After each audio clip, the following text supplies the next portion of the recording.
Welcome to the first segment of Silver Tent TV. I'm Dorothy West, and our show is about collaborative energy and the power of relationships in our evolution and social change and all that kind of fun stuff. And my first guest is friend and neighbor and colleague and world change agent, Carol Delmonico. And today, our first time, Carol and I get going on these conversations and know that we need at least a few shows. Carol's project is this Stoke Your Woke interactive journal. And we're going to focus our conversation on Stoke Your Woke, but there's no guarantees. We could go anywhere this conversation. Welcome, Carol. Thanks for doing my first episode with me. It's great to have you here. Great to have you here. Can you tell our Silver Tent friends what's the story of Stoke Your Woke? Where'd that come from? What sparked it? And what got that going? Well, I think I am a coach, and so questions are the thing I love. You know, I'm a questioner, and I like really great questions. And but the impetus for this particular series of questions and prompts came in 2017. Here in Bend, Oregon, we were having a really, really bad fire season. I don't think you were here yet. I wasn't here yet. And it was so bad that there were days where really the air quality was, don't go outside. I mean, it was, and we have, I've lived here for 29 years now, and that was the first season I'd ever seen that bad.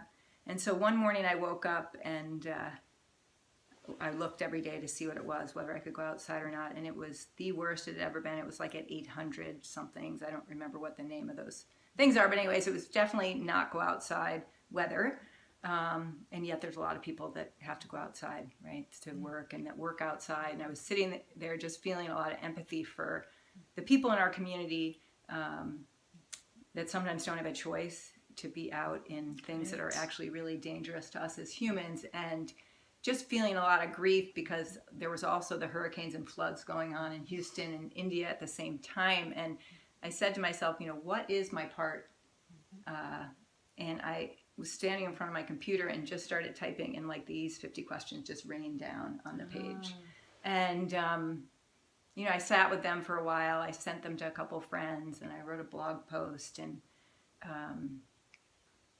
then a couple months later, I had been working with another one of our neighbors, Casey Davis, on my own website, and we had just a very easy relationship, really fun, easy, creative, intense, passionate work together.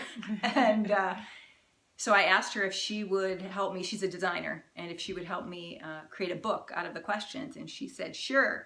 And so since then, one of the coolest things about this project is getting to collaborate with another creative social justice person on getting a book and a process out into the world that I think can really, has the ability to both subtly and overtly support us to change. Yeah. So you and I have had enough conversations that I know the answer to this question, but I really want everybody to get clear on what is it that actually gets awakened from participating. Yeah. So, a lot of people will say to me, this is about social emotional learning. I think what really gets woken is we live, or from my perspective, I just want to be clear, I have my own perspective on things, but we live, particularly in the United States, in a very individualized culture, a very independent culture. We're encouraged to be independent, and we're encouraged to have very, very strong private lives. And because of that, a lot of our habits in the ways we think, do, and be, really impact the social and emotional and environmental well-being of everything around us. And so the work helps us see how we can find healthy independence and be interdependent in a way that supports all of us, so that ultimately we can create a world that works for all living beings and not so much focused on me, mine, and over here. Yeah. So now I have those chills up and down both my arms, because that, of course, is my pet most passionate thing too. And doing it together, like all the work, whenever we're doing it together, you're talking about creating this fabulous interactive piece of work with Casey, and how juiced we get just bouncing our ideas back and forth. Yeah. The information that we're more powerful together than we are apart is so obvious. Yeah. You know, like you can just feel Yeah. that, you know, the difference in anything, having a glass of wine, taking a walk with someone as opposed to doing that by yourself, is often the difference between healthy and unhealthy. Yes, yes. I mean, Casey and I meet once a week, every week, and ideas pop, and you know, we laugh together and we cry together, and something new comes and we adjust this, and yeah, it's been such a gift, the collaborative piece. Yeah. I can't even say. I mean, I realize we are so conditioned again to do things by ourselves, and even when we're with other people, we can still tend to do things by ourselves. So what is really, you know, how do we collaborate? How do we create that equity and shared, you know, Casey and I are constantly talking about this. We really try and share that, you know, everything is a decision we make together. And it's not perfect, but you know, we're in the dance. We make the moves together. Right. Yeah. Right. So I've had the pleasure of participating in some of your groups, and can we show a page of this? I don't know if it ends up being shown backwards or not on the screen, but tilt it just a little bit. So, okay, so there's a question and activity. So there's some initial thoughts, then let it fly, then I wonder and question. So there are these prompts, and everybody in the group is answering on their own, and then there's a sharing. Right. So what is unique to this, or what do you see as the outcomes, or anything else you want to say about what happens in the Stoke Your Woke group process? What's the impact of it? All of that kind of thing. Yeah. Tell everybody. Well, and you know, I don't know if this is unique to the world, but I feel like there's some pieces of how we create the space that's different and that not everybody has experience with. For one, we do writing, paired sharing, then big group sharing, then writing again, and then big group sharing. And so we all learn differently. So having people get to write first is great for people that are more introverted and need a little more time. And then you have the paired sharing, which again works for some people better than others. And then you have the whole group sharing, which, you know, extroverts really like to express themselves to everyone. So there's this interweaving of trying to meet the needs of how everyone learns. Right. And we even say you can draw pictures on this if you need to, you know, do it that way. You can walk around as you're writing. So we like to give people freedom to use their own learning style. But we also have, we've democratized time. And this is a subtle thing, but I have such a passion for this. You know, we live in a world where who gets to speak and who gets to listen is pretty controlled, to be honest with you, and it's conditioned. People with power, status, more beauty, more money, extroverts versus introverts. You know, there's a lot of reasons why some people get the floor and get to speak more than others, and my belief, and this is again mine, is I really believe we all have something to contribute, and that in truth, maybe the people that aren't speaking are the ones that have a lot of the answers we need to be listening to now, and we just don't get to hear them. So democratizing time in these circle means everyone gets the same amount of time to share, whether you're in the paired or in the big group. So it helps people that like maybe have a lot of space and have always had a lot of power to speak, have to learn how to hold back and use a little more clarity in their words, and to not say so much and get to listen more. Mm-hmm. Everybody listens more in this model. And then the people that haven't always spoke up get to start to have space. You know, some of the people in the circle will say to me afterwards, you know, I've never spoken up in a group of 8 or 10 people before, and having a clear space where you're giving me 2 minutes, you know, it was like mind blowing for them that they had the opportunity to finally speak. Right. So that's, and then we have listening, it's listening only. So you're not responding to each other. And this is another piece where it's subtle, and people will get sort of frustrated sometimes with this piece because they want to respond to other people.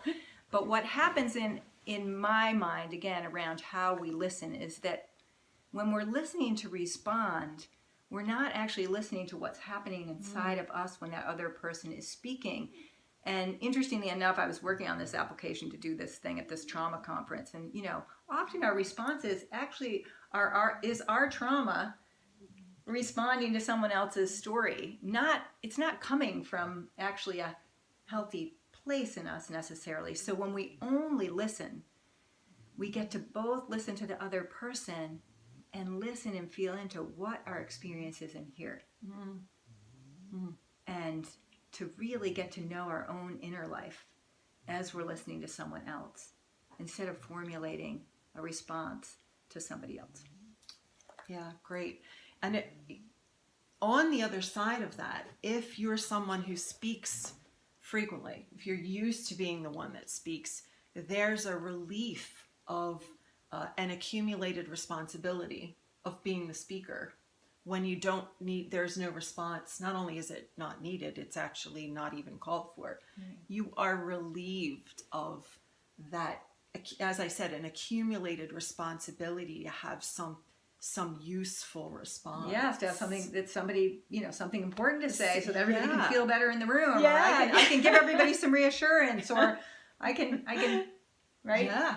Get us all pumped up. Yeah. So, and as a coach, we share this. We're in this dialogue a lot of the time where we are, by the nature of the relationship, being the coach, the one holding that space in order to move things along. And being part of this group, this circle, I had zero responsibility. There was no hierarchy of any kind. Right, like that's you what I couldn't, love about it too. you couldn't even make one up. Right. I have always in my life, one of the reasons, Dorothy, I love this part of the conversation, because I have never wanted to be in a leadership role because of the models of how people led. It's like, I don't want to be that person. I'd rather be in the one down position than be doing what that person is. So this is one of the reasons I created this model, because it's like, this is it. I want everybody to feel equal. And so that means that when you're facilitating this process too, that you participate. So the only thing the facilitator is doing different is actually keeping track of the time. You turn the timer on and you turn the timer off and you ask somebody to go first. Other than that, you're a facilitator participant, which can be a little challenging, but it's, for me, the important thing is I'm putting myself right in the game. Yeah. Right. Yeah, in the game. Well, I noticed the missing hierarchy and the relief as a participant. I felt the relief from any responsibility at all to do. I take on leadership. I'm the one who does that. Right. Always have been. And having the experience of zero responsibility in that regard was liberating and fun. And listening, I do that for a living, so I'm actually pretty good at that. Right. But not trying to get any information out, just listening to the experience with zero responsibility. So for you extrovert, leader, coach, healer people, this is a winner for the opportunity to participate without any of that. Really fun. So have you noticed impact on maybe individuals that is unique to this process? Is there anybody that stands out in your mind that you saw them impacted in some way from this experience? Well, there were a number of people, but the one that comes to mind, this is just a moment in time, but we had a event at our public library and a guy came, he was invited by a friend, and at the end of the thing he said, "I wouldn't have come if I'd known what this is, but I'm really glad I did." And he was somebody who wasn't necessarily into going deep or personal or whatever, and I happened to have the opportunity of sharing with him in the pairing, and I was blown away by what this young man was willing to share with a complete stranger in an environment where I think what it was, and what I took away from what he said and other people said, is I think the listening and equity piece creates a level of safety for people that is just not easy to find in group process. And like you said, that no hierarchy thing, like those three pieces, I have people say again and again to me, my ability to share on a deep level with complete strangers without hesitating blew my mind. Right. Beautiful. In one of the groups I was there for as a participant, there was fear alleviated in someone, where this participant owned that she saw from the group process that she was looking at the world through fear. And that wasn't the topic. It was her own takeaway that was the result of using the workbook, that she said by the end, I realized that I'm looking at the world through fear and I don't have to do that so much. And the tears welled up in me for her. It's happening again. And then when I came home, I just cried for her, just from the relief she must be feeling from that experience. And again, not the topic. It was her own takeaway that was the result of the group. And in our work in the world, the power that comes from the group process, it is a powerful thing, is where it is. That's where all our movement's coming from. And this is just such a great structure. Yeah. So can I say one more thing about that? Because what I think is really interesting, what you just said, is what I found again and again too is, I mean, the questions are very open-ended, but they're also sort of, some of them are geared towards specific topics. But one thing that has come up every time, and we've not done one question yet on this chapter out in the world, is talking about legacy and inheritance and stuff. And I've had 3 different people in groups where that is not the topic, where they have had an aha moment about wanting to change how they have left their money. And it's not even, so it's like, oh my, it's like happening without even asking the direct question. This whole thing about how are we going to take care of everyone? We have to shift that, that economic mindset we have of how we pass things down, right? And the third time it happened, I almost fell off my chair. It's like, we're not even asking that question yet, and people are getting here. This is great. Yeah. How's this experience with the whole experience? How's it changed you? Oh, well, one of the titles I give myself now, when you're a coach, you get to give yourself any title you want, which I really love. And somebody emailed me back, I love your title, but I call myself the compassionate disruptor of the status quo. So I think what it's done for me is it's sort of winnowed down what matters most to me. And I really do want to disrupt the status quo. I think it's given me the courage to speak it out pretty much everywhere I go. So it's actually given you the vehicle to speak your passion. Exactly. Yes. Yeah. Cool. Yeah. So there's all kinds of ways for this structure to support. We each have one. There's all kind of ways. Oh, look, it goes with my sweater. How nice.